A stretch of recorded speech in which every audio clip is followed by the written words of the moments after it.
Buenos días, mi nombre es Verónica Arrieta Paso y el día de hoy voy a estar socializando los temas vistos en el primer corte de Teoría 4 dictados por el profesor César Durán. Estaremos hablando sobre la Catedral Santa María di Fiori, siguiendo con los tratados de Vitruvio. También estaremos hablando sobre Miguel Ángel, el Vaticano y finalmente la Plaza San Pedro. Iniciando con Santa María di Fiori, es necesario mencionar que esta es la sede episcopal de la Arquidiócesis en Florencia, Italia, y hace parte de la obra maestra del arte gótico y también de la arquitectura renacentista italiana. La construcción de la basílica tuvo inicio en 1296. Cabe destacar que la catedral en su mayoría contiene arquitectura gótica, contiene arcos ojiviales y angulosos espacios verticales. Cuando Brunelleschi, que es uno de los personajes más importantes dentro del Renacimiento italiano, entra a ser parte del diseño y construcción de la basílica, ya esta tenía 124 años de iniciada, es decir, que para este punto ya había pasado por distintos procesos y por distintos arquitectos. También cabe destacar que justo cuando entra Brunelleschi ya estaba casi que obsoleto lo que era la arquitectura gótica. A Filippo Brunelleschi se le otorga y se reconoce total crédito sobre el ingenioso invento, la cúpula de la Catedral Santa María di Fiori.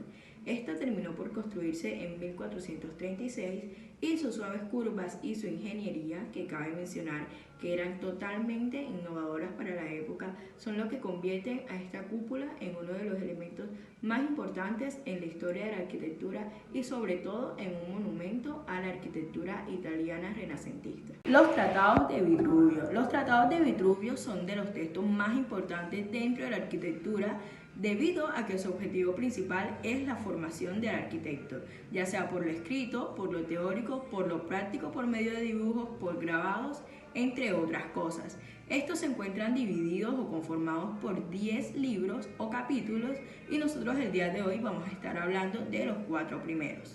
Dentro del primer libro de los tratados de Vitruvio, que es el primero, que es un arquitecto, Vitruvio nos habla sobre la arquitectura y la necesidad del arquitecto de adquirir conocimiento sobre una cultura literaria rica. También nos habla de la arquitectura como ciencia y elemento y nos marca ciertas pautas o ciertos conceptos que hacen esenciales dentro de la arquitectura. Estos son la ordenación, la disposición, simetría, ornamiento y la distribución.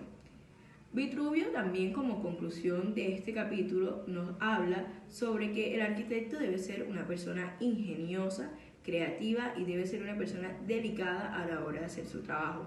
También nos habla de una habilidad esencial a la hora de la formación del arquitecto y es el saber dibujar, el tener la capacidad de dibujar, ya que este es el medio por el cual el arquitecto va a poder plasmar las ideas que nacen desde la creatividad y transmitirlas con las demás personas, cogiendo esto, los dibujos como el lenguaje dentro de la arquitectura que nos sirve para comunicarnos con los demás. Continuando con el segundo capítulo, que es muy importante, que son las edificaciones, Vitruvio nos habla sobre el inicio de la arquitectura y nos da una breve introducción sobre las historias de la arquitectura y los tipos de viviendas que tenía el hombre y las necesidades que hubieron surgiendo a partir de ahí hasta crear las edificaciones un poco más complejas y de distintos tipos.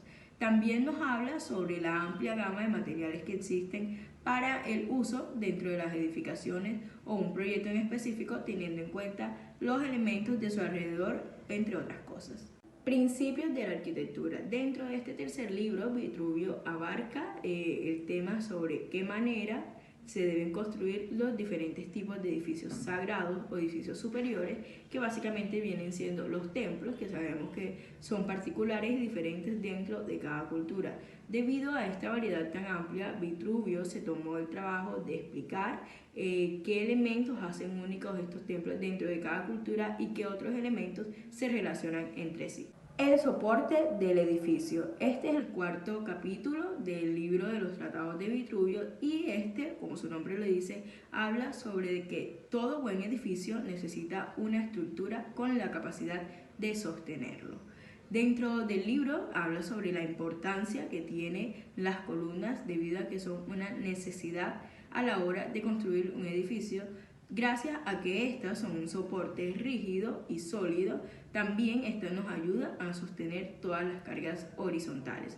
Dentro del libro, Vitruvio aclara muchas veces que es imposible construir un edificio sin columnas. Miguel Ángel, Renacimiento. Miguel Ángel Buonarroti o Michelangelo Buonarroti nació en 1475 en Caprese, Italia. Fue un arquitecto, pintor y sobre todo escultor importante dentro de uno de los episodios más grandes y más significativos dentro del arte, que es el Renacimiento. Vamos a estar hablando sobre las obras más importantes de Miguel Ángel, empezando por La Piedad, que es una escultura muy importante dentro de la historia y el arte renacentista, debido a que refleja elementos característicos de estos, que es el realismo y todo este arte greco-romano. Esta es una escultura de mármol que fue iniciada en 1498 y finalizada en 1499. Es una de las figuras o esculturas más importantes también para el catolicismo, debido a que la Piedad nos refleja la historia de María con su Hijo Jesucristo en sus brazos.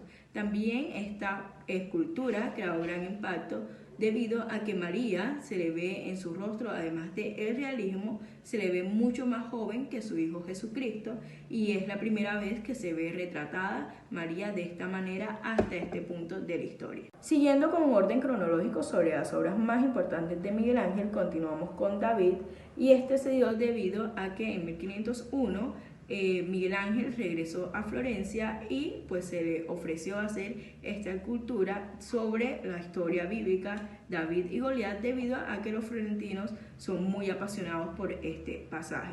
Esta escultura tiene 4 metros de altura y también fue realizada en mármol. Fue empezada en 1502 y finalizada en 1504 y es la escultura más famosa y conocida de Miguel Ángel.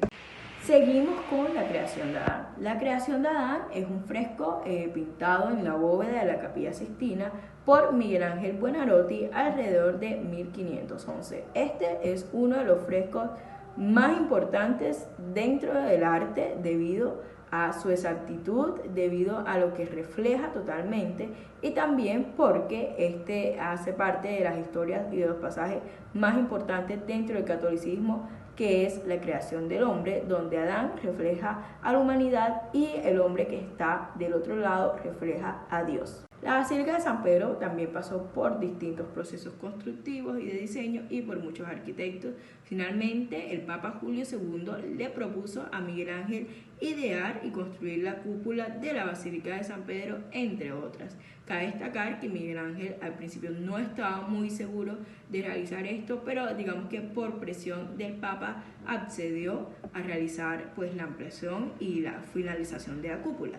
Todo esto se inspiró de una construcción de la que estuvimos hablando al principio, que es Santa María di Fiori, que fue inspirado por Brunelleschi.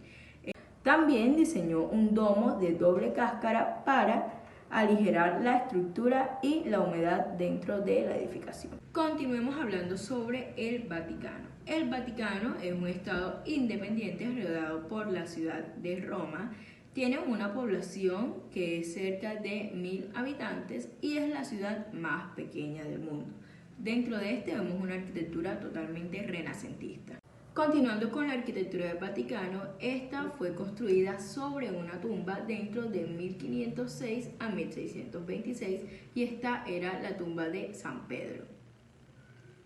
Fue construida por dos arquitectos, que fue Miguel Ángel, que ya estuvimos hablando de él, ya lo conocemos un poco, y también uno muy importante dentro del Renacimiento, Gian Lorenzo. Tiene un sistema constructivo interior de doble cúpula. Tiene una cúpula interna semiesférica y una cúpula exterior apuntada. Dentro del Vaticano también vemos que la arquitectura rompe con la estética medieval y surge a partir del arte clásico, que ya sabemos que es una característica muy importante dentro de la arquitectura renacentista. Dentro del Vaticano se encuentran edificaciones muy emblemáticas e importantes como la Plaza San Pedro, que vamos a hablar más detallado de esta más adelante, que tiene 320 metros de longitud y 240 metros de anchura. También encontramos la Basílica de San Pedro, que esta tiene 190 metros de longitud, tiene una nave central que tiene 46 metros de altura, una cúpula de 136 metros y esta fue creada en 1506 a 1626. Ahora sí abarcamos un poco más sobre la Plaza San Pedro de manera más detallada. La Plaza San Pedro fue conocida también por su consideración de incluir dos plazas en una forma trapezoidal y otra elíptica, como lo vemos reflejado. Está ubicada en Piazza San Pietro, que es la ciudad del Vaticano, y el diseño de la plaza simboliza la pontífice coronada con la tiara, que es la cúpula de San Pedro, y con los brazos abiertos acogiendo a toda la cristiandad, es decir, a todos sus feligreses y toda la comunidad que se acercara. Antes de continuar, vamos a mencionar uno de los arquitectos más importantes dentro de la Plaza San Pedro y dentro del Renacimiento, que fue Gian Lorenzo Bernini. Nació en Nápoles, es un escultor, artista, pintor, arquitecto y dibujante arquitectónico y diseñador. Las obras más importantes de Bernini fueron la Palacio de Bernini, Plaza de San Pedro, Éstasis de Santa Teresa, Iglesia San Andrés del Quirinal. Bernini trabajó principalmente en Roma y es considerado el más destacado escultor de su generación y creador del estilo escultórico barroco. Bernini también jugó un papel principal dentro de la fachada de la plaza.